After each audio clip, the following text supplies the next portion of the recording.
Hold on. Hold on, continue. Free. Okay.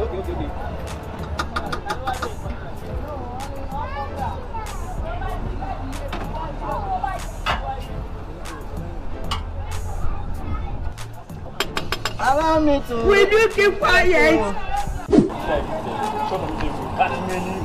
These streets are mad people. Jesus! I know for understand. I'm more waiting for a year. I want to pass my baby.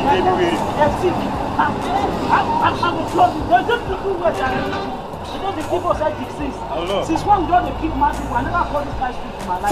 Nobody. Maybe we'll go to another street. I know say we must see another mad people. Jesus! Experience. No. Open it. I go.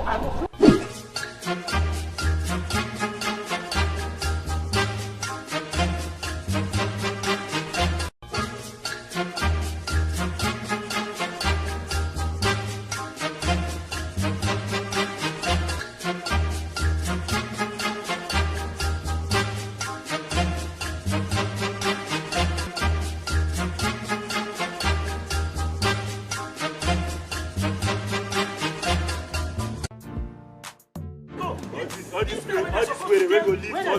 Jesus! Stand that way. Jesus! Yeah!